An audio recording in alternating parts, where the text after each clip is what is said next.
चलती गाड़ी में सोना अच्छी बात नहीं है।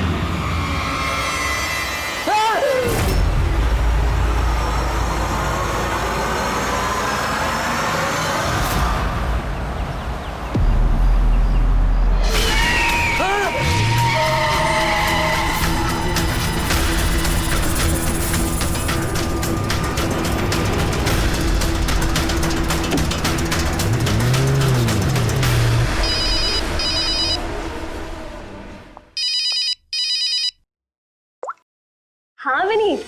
लीला help me, Leela please help me Leela. क्या हो गया विनीत, तुम इतनी टेंशन में क्यों लग रहे हो? लीला ये लोग मुझे मार डालेंगे लीला। कौन मार डालेगा विनीत, तुम किसकी बातें कर रहे हो? लीला आई थिंक मैं लाइफ में कभी तुमसे नहीं मिल पाऊंगा लीला। विनीत बकवास बंद करो। कहाँ पे हो तुम, मुझे अपनी एग्जैक्ट लोकेशन बताओ। मैं सेबेस्टियन रोड पे हूँ, पुराने पोस्ट ऑफिस के पास। विनीत एक काम करो, तुम वहीं पे रुको, मैं टैक्सी लेके अभी वहीं पे तुम्हें लेने आती हूँ। हेलो लीला। हेलो विनीत, तुम ठीक हो? फोन को भी हेलो लीला। कि फोन को भी अभी कटना था।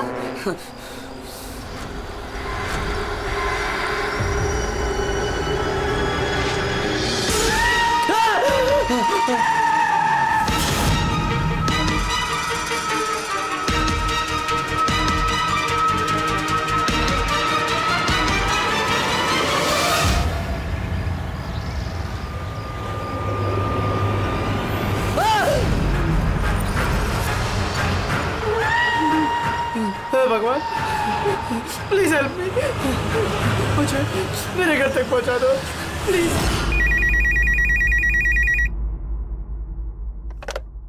Hello CID bureau. Hello ma'am, ma'am please मेरी मदद कीजिए। मैम मेरे पति इस वक्त बहुत बड़ी मुसीबत में है। क्या सब क्या हुआ आपके पति को? मैम उनकी जान खतरे में है, कोई उन्हें मारना चाहता है। मैम प्लीज उन्हें बचा लीजिए प्लीज। क्या वो इस वक्त आपके साथ है? नहीं मैम, मैम वो इस वक्त अपनी गाड़ी में है। वो सेबेस्टियन रोड के पास जो पुराना वाला पोस्ट ऑफिस है वहाँ पे है। अच्छा सुनिए मैम, देखिए हमारे 2 ऑफिसर्स उसी एरिया में हैं। आप हमें आपकी गाड़ी का डिटेल दीजिए। वाइट बैक्स्टर है और गाड़ी का नंबर है 2536। मैम आप उन्हें बचा तो लेंगे ना? आप फिक्र मत कीजिए, आपके पति को कुछ नहीं होगा। ओके पूर्वी, अभिजीत को फोन करो, उसे गाड़ी की डिटेल्स दे दो और उससे बोलो कि अर्जेंट है।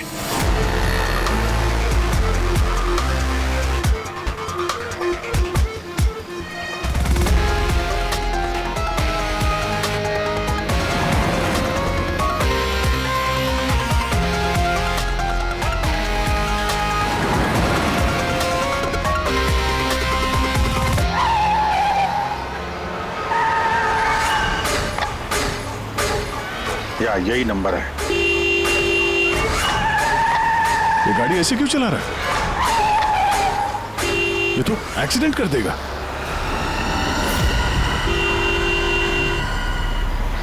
मुझे माफ कर दो, मुझे माफ कर दो, मैं मरना नहीं चाहता, मुझे माफ कर दो। किससे बातें कर रहा है? गाड़ी में तो कोई नहीं है।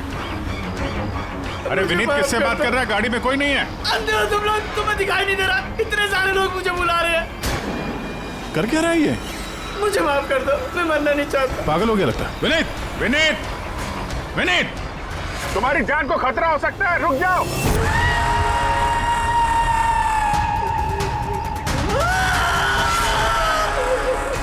अंकल मेरे साथ खेलो ना, बहुत मजा आएगा।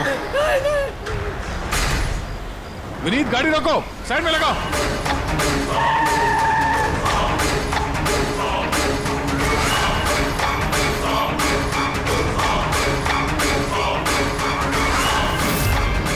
रुक जाओ विनीत, विनीत।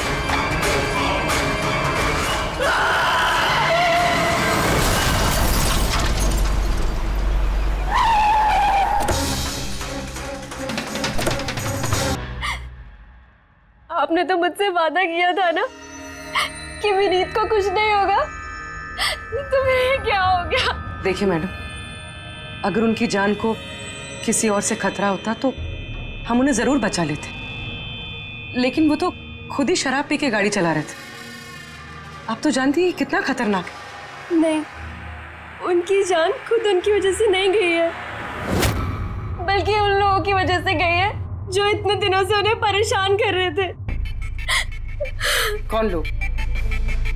सुबह शाम सोते जागते हर वक्त वो उन्हें सताते रहते थे।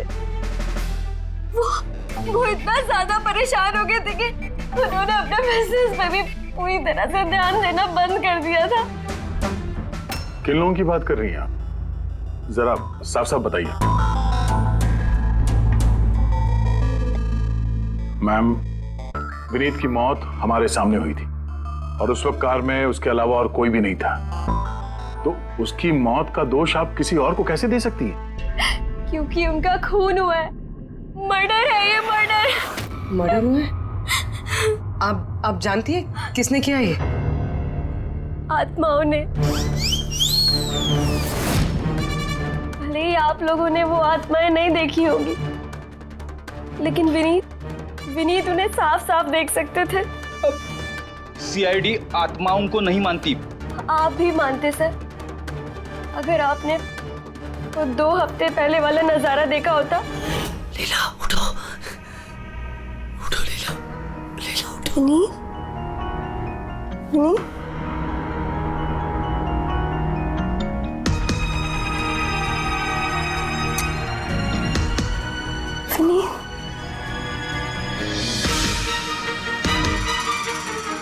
विनीत, लीला, क्या हुआ विनीत? वहाँ देखो, कबर्ड के ऊपर। क्या है वहाँ विनीत? लीला, कबर्ड के ऊपर मुझे घूर रहा है।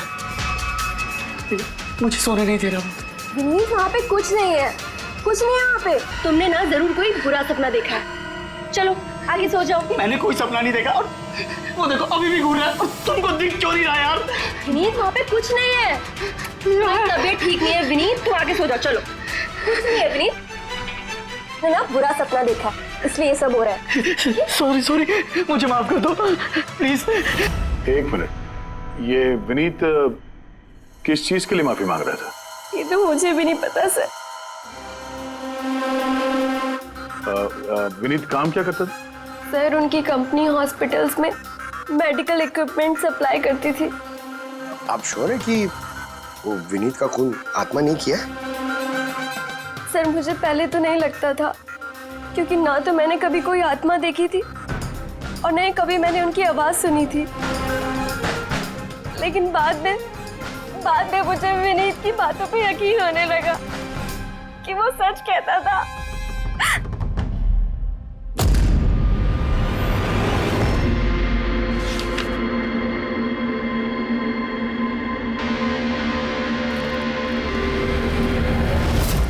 हाँ बॉस, इसकी मौत की एक ही वजह नजर आ रही है, इसके सर पर लगी हुई है चोट जो इसे एक्सीडेंट के दौरान लगी।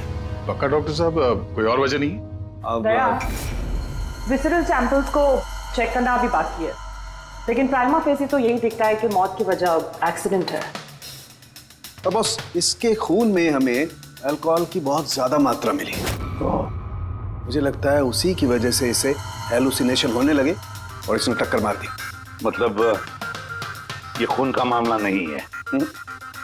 हम फ्यूनरल के लिए बॉडी को लौटा सकते हैं। अगर कुछ डाउट हुआ तो विसरल सैंपल से पता लग जाएगा। पता नहीं सर क्यों अभी मुझे ऐसा लग रहा है कि ये केस उतना सीधा नहीं है, क्योंकि जब हमने लीला से पूछा कि ये विनीत किससे माफी मांग रहा था तो वो बात को टाल गई। हम लोग भी फ्यूनरल में जाएं क्या?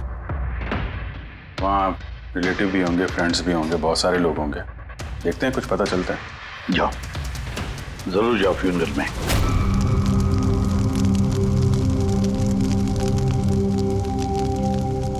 अच्छा हुआ मर गए, ऐसे गलत लोगों के साथ ऐसा ही होना चाहिए। तुमने बिल्कुल ठीक कहा, इसकी मौत इससे बदतर होनी चाहिए थी। बस अब उस दिन का इंतजार है जब उन दोनों की भी चिता जलते हुए देखूंगा। उस दिन तुम सबको बहुत बड़ी पार्टी दूंगा मैं। क्या प्रॉब्लम क्या तुम्हारी? हाँ, यहाँ पर एक आदमी की चिता जल रही है, शौक मनाने के बजाय जश्न मनाने की बात करो तुम लोग। क्यों ना मनाऊं जश्न?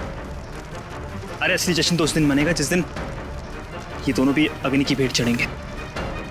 वो दोनों अग्नि की भेंट चढ़े या ना चढ़े, तुम सीआईडी के हत्थे जरूर चढ़ोगे।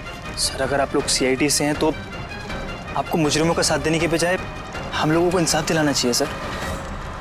एक मिनट, कहना क्या चाहते हो, पूरी बात बताओ। सर मेरा नाम रोहित है और मेरे पिताजी पर्पल हॉस्पिटल में एडमिट थे। डॉक्टर सर वो वेंटिलेटर पे। डॉक्टर नर्स नर्स डॉक्टर का रिलैक्स। मेरे पिताजी मर रहे हैं वहाँ पे, प्लीज डॉक्टर को बुलाइए प्लीज। क्या हुआ? क्यों शोर मचा रहे हो? शोर ना मचाऊं तो क्या करूं? मेरे पिताजी मर रहे हैं वहाँ पर और आपके साथ यहाँ बैठकर मक्खियाँ मार रहे हैं। आप शांत हो जाइए प्लीज, आप जाइए पेशेंट के पास, हम आते हैं। मैम प्लीज जल्दी कीजिए प्लीज। हाँ गजब हो गया, सारे के सारे वेंटिलेटर्स एक एक करके बंद हो रहे हैं। यस मैम, हमारे 2 इंटर्न्स मैनुअली ऑक्सीजन दे रहे हैं कुछ पेशेंट्स को। मैम हर पेशेंट के साथ ऐसा नहीं हो सकता, अगर वेंटिलेटर्स ठीक नहीं हुए तो पेशेंट मर जाएंगे।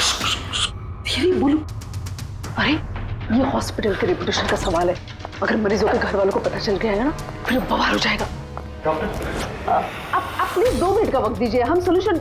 मैम एक एक करके सारे वेंटिलेटर्स बंद हो रहे हैं। बाकी के वार्ड्स में चेक करो। Okay ma'am. अरे वो सप्लायर विनीत को फोन करो ना, वो ही अभी कुछ कर सकता है, बस टेंशन लेने की जरूरत। डॉक्टर महक हुआ क्या है सर? वेंटिलेटर बंद हो रहे हैं सारे। आप प्लीज शांत रहिए, मैं बात करती हूँ ना। सर एक एक करके सारे वेंटिलेटर्स बंद हो गए। क्या ऐसे कैसे हो सकता है? तो किसी हॉस्पिटल में फोन करो ना, वहां से मंगवाओ। अरे राजा फोन लगाओ और मैं एक काम करूँ, टेक्नीशियन जो यहाँ पर है उसको बुलाओ। राजा क्या हो गया तुम्हें? तुम्हें सुनाई नहीं देता सर क्या आप कह रहे हैं? आप लोग क्या डिस्कशन में टाइम वेस्ट कर रहे हैं? मेरे पिताजी मर जाएंगे वहाँ पर। प्लीज जल्दी आइए प्लीज। बस आते ही है please. Ma'am very bad news, 2 patients की जान चली गई है, 5 पेशेंट्स बहुत क्रिटिकल कंडीशन में हैं। सर अगर आज हम लोगों का परिवार हमारे साथ नहीं है तो उसके जिम्मेदार सिर्फ और सिर्फ ये 3 लोग हैं, विनीत, महक और राजा। ये विनीत तो इक्विपमेंट सप्लाई करता था ना? जी सर। और ये महक राजा? सर जिस दिन ये हादसा हुआ उस दिन महक डॉक्टर इंचार्ज थी और राजा हॉस्पिटल का एडमिन संभालता था। ये सिर्फ राजा और महक आए हॉस्पिटल से या और लोग भी आए वहाँ के? आए ना सर, वो हेड नर्स परिणीता, वो शेखर जो कि मेंटेनेंस में, और वो डॉक्टर केदार इस हॉस्पिटल के मालिक। ठीक है, अभी शांत हो जाओ। हम इस मामले के तह तक जाएंगे। अगर तुम्हारे पिताजी के साथ नाइंसाफी हुई है तो उन्हें इंसाफ जरूर मिलेगा।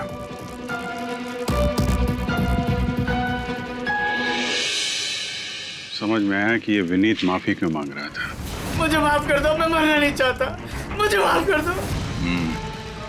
और ये भी समझ में आ रहा है कि विनीत की मौत से इतने लोग खुश क्यों हैं। यानी विनीत की मौत का जिम्मेदार कोई भी हो सकता है। अब विनीत के बाद खूनी का अगला निशाना ये महक और राजा हो सकते हैं।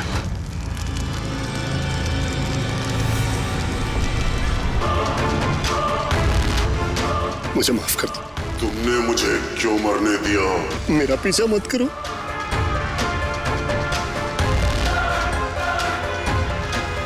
ये बात किससे कर रहा है? उन्हीं काल्पनिक लोगों से जिससे विनीत बात कर रहा था। शायद ही तुम मुझे बचा सकती थी, क्यों मरने दिया मुझे? तुम भी मरने के लिए तैयार हो जाओ। और ये महक भी सहमी से लग रही है। छोड़ो, छोड़ो मुझे, छोड़ो मुझे, आग में मत खींचो। मेरी कोई गलती नहीं है। छोड़ो, छोड़ो, छोड़ो, छोड़ो मुझे, छोड़ो, छोड़ो, मत खींचो मुझे आग में। छोड़ो, छोड़ो। क्या कर रहे हो? इधर आओ। क्या कर रहे हो यार? हैं? मैं बस परेशान हूँ, इसमें आप लोग क्या कर सकते हैं? मुझे खुद ही निपटना होगा अपनी परेशानी से। आप इधर आओ, थोड़ा दूर हट जाओ इधर से।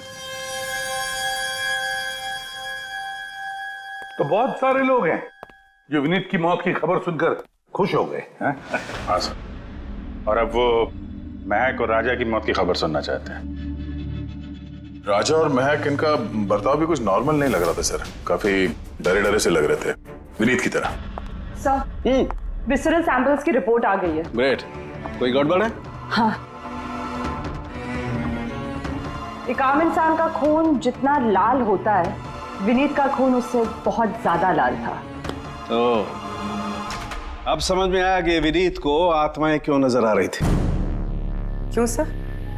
पूर्वी, जब इंसान का खून जरूरत से ज्यादा लाल हो तो इसका मतलब ये होता है कि वो इंसान बहुत ज्यादा लंबे समय तक कार्बन कंपाउंड के संपर्क में रहा, और इस कार्बन कंपाउंड की वजह से ही उसे हेलुसिनेशन आते हैं, जबरदस्त किस्म के। तो मतलब किसी ने जानबूझकर विनीत को इस कार्बन कंपाउंड के संपर्क में लाया हो, जिसकी वजह से विनीत की दिमागी हालत खराब हो गई, जो उसकी मौत का कारण भी बन गई। सर, खूनी को ये कार्बन कंपाउंड मिला कहां से होगा? हमारे आसपास हर जगह कार्बन कंपाउंड फैला हुआ है। मॉडर्न जिंदगी में हम जितनी भी मशीनों का इस्तेमाल करते हैं वो सब की सब, लगभग सब की सब कार्बन कंपाउंड निकालती हैं। हाँ, कोई भी मशीनों के साथ छेड़खानी करके ऐसी साजिश कर सकता है। तो कार में बैठने के ठीक पहले विनीत ऐसे किसी केमिकल के संपर्क में आया होगा, इसकी वजह से उसे ये हेलुसिनेशन वगैरह हो रहे थे। बिल्कुल बॉस, गाड़ी के एग्जॉस्ट सिस्टम को चेक करना चाहिए, गड़बड़ वही हुई है।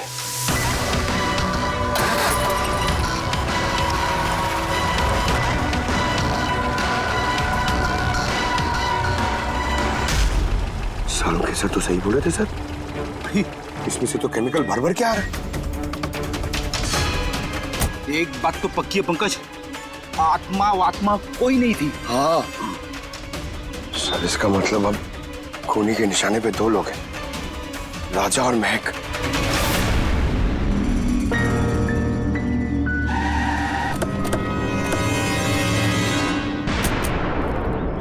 फ्यूनरल में राजा का बर्ताव ठीक नहीं था, अभी भी उसकी मानसिक स्थिति ठीक नहीं है। अरे सर, दरवाजा तो खुला है। ये खूनी राजा तक पहुंच तो नहीं गया? ये क्या माहौल है? कैंडल्स,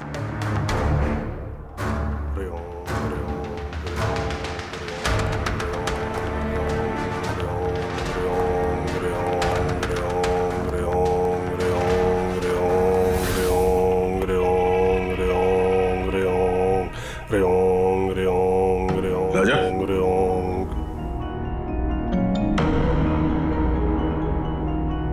आप ठीक हो? कौन है आप लोग? सीआईडी। विनीत के अंतिम संस्कार में मिले थे हम लोग, तुम आग में कूदने वाले थे, हमने तुम्हें रोका था, भूल गए? अब आप लोगों को मुझे रोकने या बचाने की जरूरत नहीं पड़ेगी। जब तक विनीत का खूनी पकड़ा नहीं जाता, तुम्हारी जान को भी खतरा है। अच्छा सच सच बताना, उन 12 मरीजों की मौत क्या तुम्हारी लापरवाही की वजह से गई थी? खबरदार जो मुझ पर ऐसा गंदा और झूठा इल्जाम लगाया तो। मैं निर्दोष हूं और कोई नहीं मरा मेरी वजह से। शांत शांत। राजा बड़ी मुश्किल से शांत हुआ है, इसे गुस्सा मत दिलाइए। आपकी तारीफ? श्लोक नाम है मेरा। मैं राजा की इस बुरे वक्त से बाहर निकलने में मदद कर रहा हूं। ओह, तो आप साइकियाट्रिस्ट हैं? साइकियाट्रिस्ट नहीं, साइकिक, मीडियम। इस दुनिया और दूसरी दुनिया के बीच एक पुल समझ लो। दूसरी दुनिया? दूसरी कौन सी दुनिया? वही आत्माओं वाली दुनिया। वैसे हम भी एक पुल है, मुजरिमों की दुनिया से लेके जेल के अंदर सलाखों के पीछे तक पहुंचाने का पुल। पर सर, आप मुझे सलाखों के पीछे क्यों डालना चाह रहे हैं? मैं तो राजा की आत्माओं से बचाने में मदद कर रहा हूं। राजा को आत्माओं से नहीं, केमिकल पॉइजनिंग से बचाने की जरूरत है। और बंद करो अपना ये ढोंग, समझे? सर, वो कहां इशारा कर रहे? जो एसी के पास खड़ा हुआ है। किसकी बात कर रहे हैं? मुझे तो कोई भी नहीं दिख रहा। मुझे भी नहीं दिख रहा है। मानो या ना मानो, इस कमरे के अंदर कोई शक्तिशाली आत्मा है जो राजा को नुकसान पहुंचाना चाहती है। अभी पता चल जाएगा।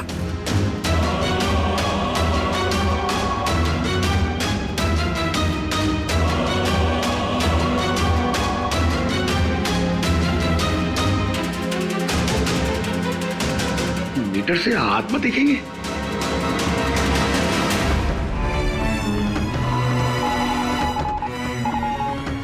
देखा, वो आत्मा एसी के पास ही है।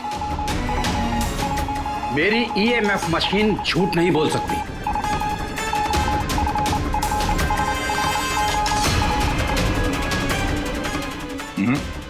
और हमारा भी ये मीटर गलत नहीं हो सकता, समझे? रेडी? लगता है राजा को कार्बन कंपाउंड का असर उसकी गाड़ी से ही हुआ है। एक काम करो, ये मीटर ले जाओ, उसकी कार चेक करो। रेडी? पंकज, बताओ महक, विनीत के फ्यूनरल पे क्या देखा तुम? मैंने किसी को नहीं देखा, कुछ भी नहीं देखा। झूठ मत बोलो, अगर कुछ नहीं देखा तो वहां से डर के भागे क्यों? मैं झूठ नहीं बोल रही हूँ, मैंने सच में किसी को नहीं देखा। अच्छा, अस्पताल में जो 12 मौतें हुई थी, क्या वो तुम्हारी लापरवाही की वजह से हुई थी? मेरी लापरवाही की वजह से? देखिए, मुझसे जो कुछ बन पड़ता है मैंने सब कुछ किया। मैंने डॉक्टर केदार से भी बात की, लेकिन उन्होंने कुछ एक्शन लिया ही नहीं, तो मैं और क्या करती। अच्छा, तो फिर इसमें डॉक्टर केदार की गलती है? उनसे भी ज्यादा गलती है उस राजा की। उसे चेक कर लेना चाहिए था कि वेंटिलेटर्स ठीक से काम कर रहे हैं या नहीं, उनके वक्त रहते सर्विसिंग हो रही है या नहीं। तो फिर राजा दोषी है? राजा और विनीत दोनों। विनीत को भी हमें वेंटिलेटर सप्लाई करने से पहले देख लेना चाहिए था कि वो कहीं खराब तो नहीं है। आखिर कितनी जानें टिकी थी उस वेंटिलेटर्स पे? लगता है राजा और विनीत के लिए तुम्हारे अंदर काफी कड़वाहट है। विनीत की मौत से तो बहुत खुश होगी तुम। ये कैसी बातें कर रही है आप? बिल्कुल भी नहीं। मैं एक डॉक्टर हूँ और मेरा काम पेशेंट्स की जान बचाना है। किसी की मौत से मैं कैसे खुश हो सकती हूँ?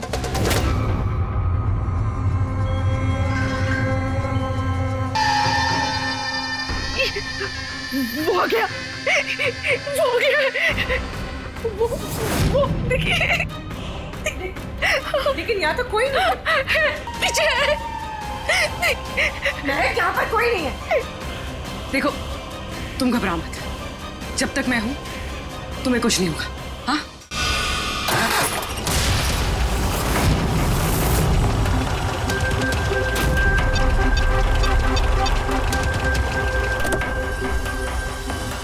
कार के एसी में तो कार्बन कंपाउंड नहीं है। घर के अंदर देखते, चलो।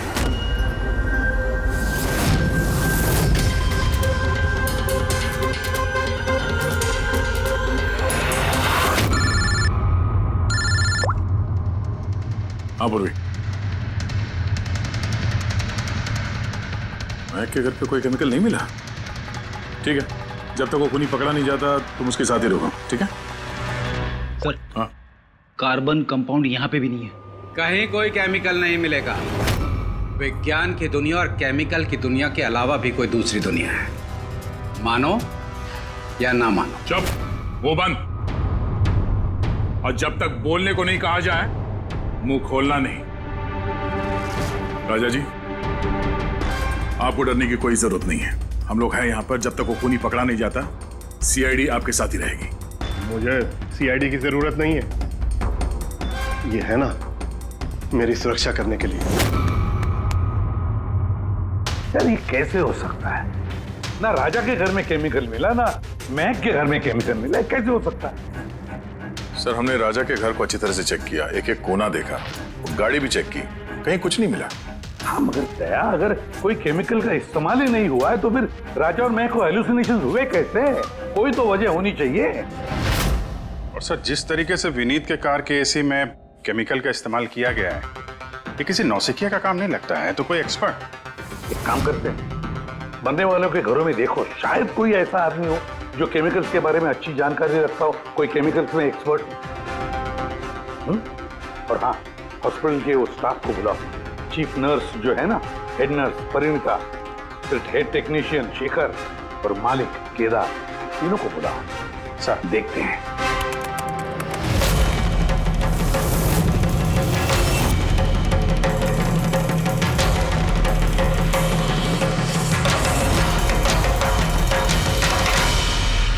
तुम्हारा नाम शेखर है? Yes sir. हॉस्पिटल के हेड मैकेनिक, मेन टेक्नीशियन, मतलब हॉस्पिटल में जब भी किसी मशीनरी में प्रॉब्लम्स आ जाते तो पहले तुम्हें पता चलता है। जी हाँ सर। तो हॉस्पिटल के वेंटिलेटर्स खराब हो गए थे, ये तुम्हें पता नहीं था? सर पहले से पता था। तो फिर किया कुछ नहीं क्यों? बताया क्यों नहीं किसे? हाँ? सर इसमें मेरी कोई गलती नहीं है। तो फिर किसकी गलती? सर मैंने महक को पहले से ही बता दिया था वेंटिलेटर्स के बारे में कि वेंटिलेटर्स में प्रॉब्लम हो रही है और वो कभी भी खराब हो सकते हैं। और ये वेंटिलेटर्स बंद होने से पहले तुमने बताया था? यस सर, 1 वीक पहले। मैम मैंने आपको एक नोटिस भेजा था, वार्ड टीम के वेंटिलेटर्स ठीक तरह से काम नहीं कर रहे हैं। ओह, मैंने वो तुम्हारा लेटर पढ़ लिया था शेखर। तुम टेंशन मत लेना, मैं कुछ करती हूँ उनमें। बट मैम मामला थोड़ा अर्जेंट है। हाँ हाँ मुझे पता है। डॉक्टर महक। यस मैम, आपको अकाउंट्स डिपार्टमेंट ने इमीडिएटली बुलाया है। हाँ ओके चलो। Okay ma'am. Don't worry Shekhar, मैं कुछ ना कुछ करूँगी पक्का। बट सर उन्होंने मेरी बात को सीरियसली लिया ही नहीं। हाँ, महक ने वेंटिलेटर्स खराब होने पर पेशेंट्स को बहुत बचाने की कोशिश की, मगर राजा सर इतने घबरा गए कि कुछ कर ही नहीं पाए। शेखर जी, तुम कितना सच बोल रहे हो, कितना झूठ, ये तो हम पता लगा ही लेंगे। सर महक की कोई गलती नहीं है, उसने मुझे वेंटिलेटर्स खराब होने के बारे में पहले ही बता दिया था। लेकिन आपने क्या किया? सर मैंने हॉस्पिटल के एडमिन हेड को बता दिया था, राजा को, क्योंकि हॉस्पिटल के जितने भी ये मशीनरी है उनकी देखरेख की जिम्मेदारी एडमिन हेड की होती है सर। तो आपने एडमिनिस्ट्रेटिव हेड राजा को बता दिया और आपकी जिम्मेदारी खत्म हो गई। आप मालिक है ना इस हॉस्पिटल के, तो जिम्मेदारी खत्म कैसे होती है आपकी? सर मैंने अपनी जिम्मेदारी निभाई, तभी तो मैं खुद गया राजा के केबिन में। राजा। जी सर। ये सब क्या कर रहे हो? अरे ये सब जरूरी नहीं है, इतने सारे मरीजों की सांसें वेंटिलेटर के भरोसे चल रही हैं, तुम यहाँ बैठे हो, अरे कुछ करो ना। जी सर, मैं अभी सप्लायर से बात करके वेंटिलेटर बदलवा देता हूँ। प्लीज प्लीज जल्दी करो। जी सर मुझे समझ में नहीं आ रहा कि उन्होंने वेंटिलेटर्स बदलवाए क्यों नहीं। मैं हैरान हूँ सर, कोई भी केदार जी पे उंगली उठा नहीं रहा है। हर कोई राजा, विनीत और महक के पीछे पड़ा हुआ है। वही तो, हॉस्पिटल के मालिक है ना केदार जी, तो पूरी की पूरी जिम्मेदारी भी केदार जी तुम्हारी है। लेकिन सर अब मैं खुद जाके तो रिपेयर नहीं कर सकता ना वेंटिलेटर्स। सर मेरा काम है कि कंसर्न डिपार्टमेंट को इन्फॉर्म करना, और सर वो मैंने कर दिया।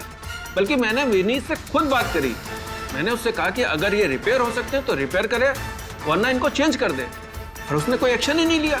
उसने कोई एक्शन नहीं लिया, उसने कोई एक्शन नहीं लिया। आपने क्या एक्शन लिया? और नाम भी ले रहे हो तो विनीत का जो मर चुका है, या राजा का जो जवाब देने की हालत में नहीं है। सर जो सच था वो मैंने आपको बता दिया, अब मानना ना मानना सर आपके हाथ में है। परिणीता। जी सर। हॉस्पिटल की हेड नर्स, तो तुम हॉस्पिटल के बारे में सब कुछ जानती होंगी। जी सर।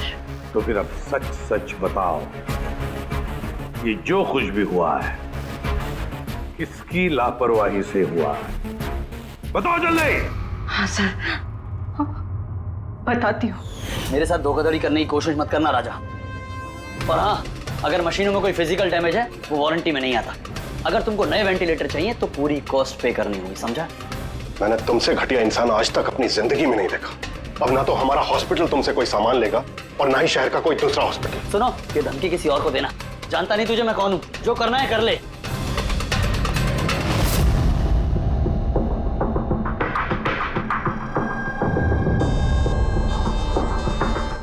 ये जो कुछ भी हुआ है इस राजा और विनीत के झगड़े की वजह से हुआ है। दोनों के झगड़े की वजह से सर इतने लोगों की जान चली गई। राजा को नए वेंटिलेटर का इंतजाम तुरंत करना चाहिए था। सर इन मरीजों के परिवार वालों में से 3 लोग ऐसे हैं जिन्होंने केमिकल इंजीनियरिंग की है। अच्छा, 3 लोग? तो फिर उनकी कुंडली निकालो, देखते हैं।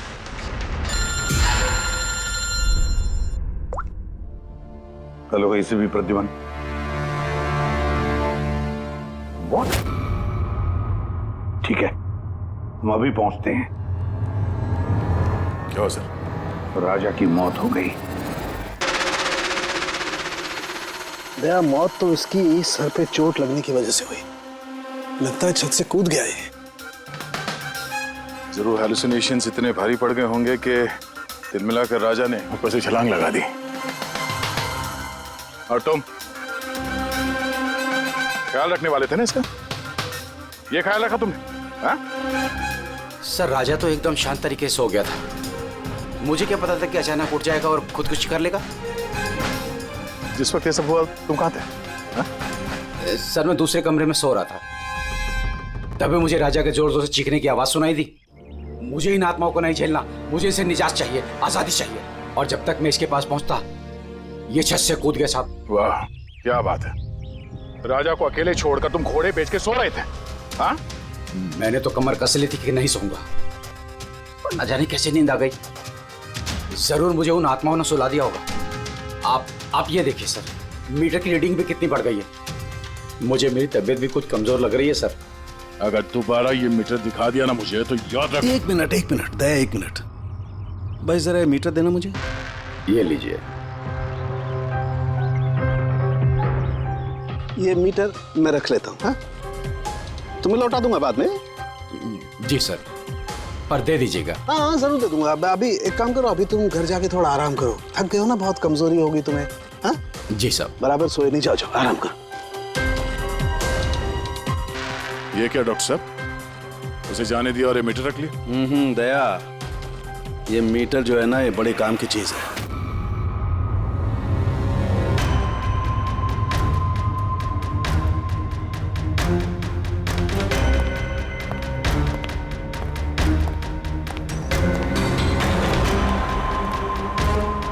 इस रूम में चेक करता हूं। हाँ सर। नहीं, ऊपर चलते हैं।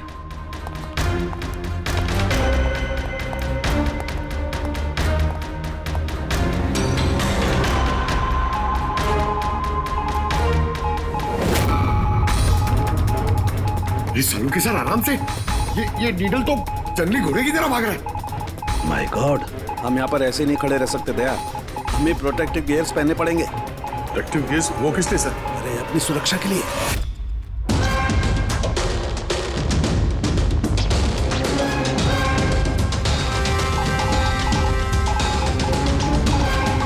ये देखो, सबसे ज्यादा मीटर रीडिंग यहीं पर है, इस एसी के नीचे। मतलब सर वो वहाँ। पंकज खबरदार, खबरदार, जो आत्मा का नाम भी लिया तो। सर ये मीटर किस तरफ इशारा कर रहा है? बताता हूँ, बाहर चलो, बाहर चलो।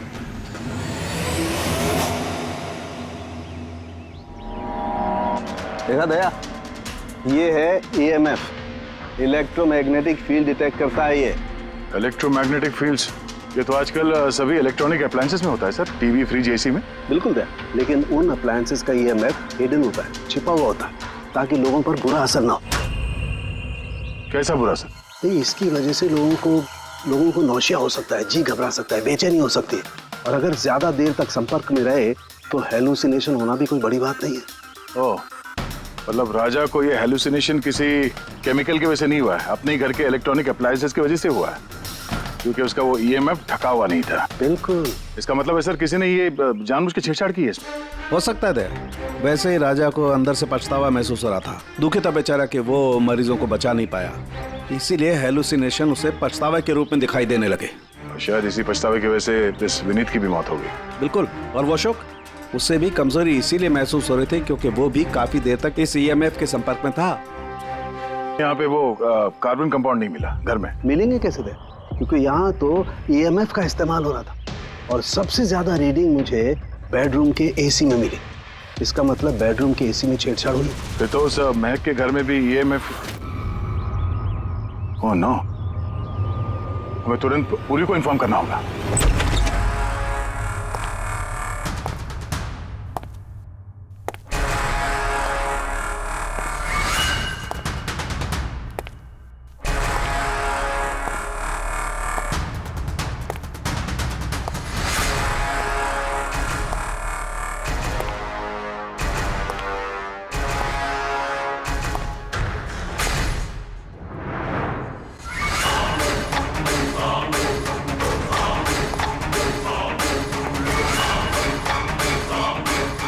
जान लेकर चैन नहीं पड़ा तुम्हें,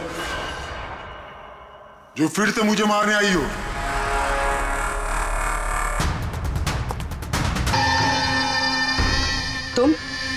मैंने तुम्हें सेल्फ डिफेंस में मारा था, और वैसे भी तुम एक मुजरिम हो। क्या कर रही तुम? छोड़ो से।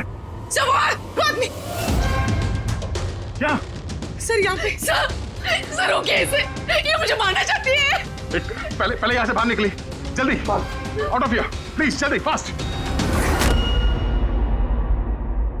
ये हैं वो 3 लोग जिनका संबंध केमिकल इंजीनियरिंग से है। सुहास, दीपक और किशोर। खूनी इनमें से कोई भी हो सकता है। नहीं अभिजीत, कार के एसी में केमिकल फिक्स करना अलग बात है और इलेक्ट्रोमैग्नेटिक फील्ड को इतनी होशियारी के साथ इस्तेमाल करना अलग बात है। मुझे लगता है ये कोई ऐसा आदमी है जिसे साइंस की, मेडिकल साइंस की बहुत अच्छी जानकारी है, या तो कोई डॉक्टर या कोई साइंटिस्ट।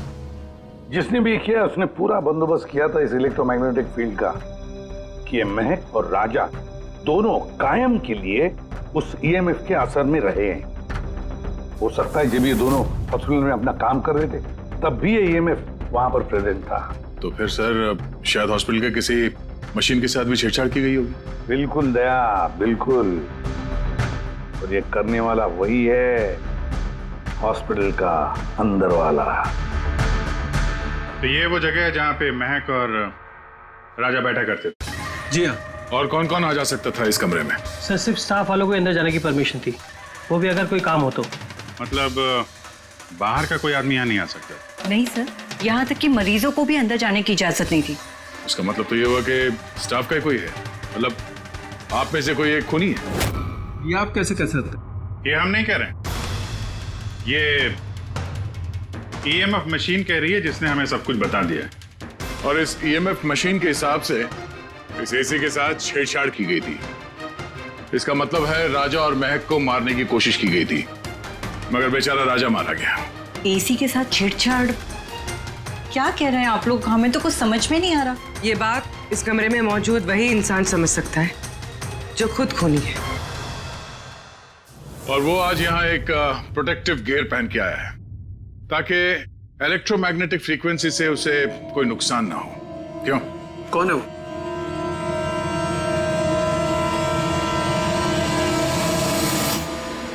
यहाँ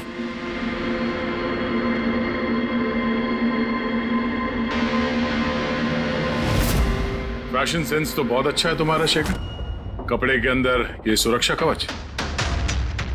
तुम्हारे सारे पत्ते खुल चुके हैं शेखर। हमने तुम्हारे बारे में सब कुछ पता लगा लिया है। तुम ही यहाँ पे सिर्फ ऐसे टेक्नीशियन हो जो एसी के साथ छेड़छाड़ कर सकते हैं। अब जल्दी बताओ क्यों किया तुमने ऐसा? हाँ, मैंने किया ये सब। और क्या गलत किया अगर मैंने महक, विनीत और राजा पे इल्जाम लगाया तो? इन लोगों की वजह से 12 मरीजों की मौत हुई जो मुझसे देखा नहीं गया।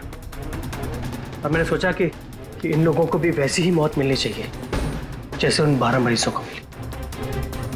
इसलिए मैंने ईएमएफ और कार्बन कंपाउंड के जहर का इस्तेमाल किया ताकि इन लोगों को ऐसी मौत दे सकूं। मौत नहीं, एक भयानक मौत। और ये मेरा इंसाफ था। इंसाफ करने का हक सिर्फ कानून को है, किसी और को नहीं, समझे? तुम जानते थे उस केमिकल के इस्तेमाल से उन लोगों को हैलुसिनेशन होगा। वो मरे हुए मरीज उन्हें सामने दिखाई देंगे जिसकी वजह से वो पागल हो जाएंगे। क्यों? और मैं अपने मकसद में कामयाब भी हुआ। जैसी मैं मौत चाहता था वैसी ही मौत विनीत और राजा को मिली। मगर अफसोस, महक को आपने एंड मोमेंट पे बचा लिया। कामयाब तो तुम तब होते जब बिना कोई जुर्म किए उन्हें उनके अंजाम तक पहुंचाते हैं। क्या फर्क रह गया तुम में और उन दोनों में? अब तुम भी एक हत्यारे हो। तुम्हें क्या सजा मिलेगी इसका फैसला तो अब अदालत ही करेगी।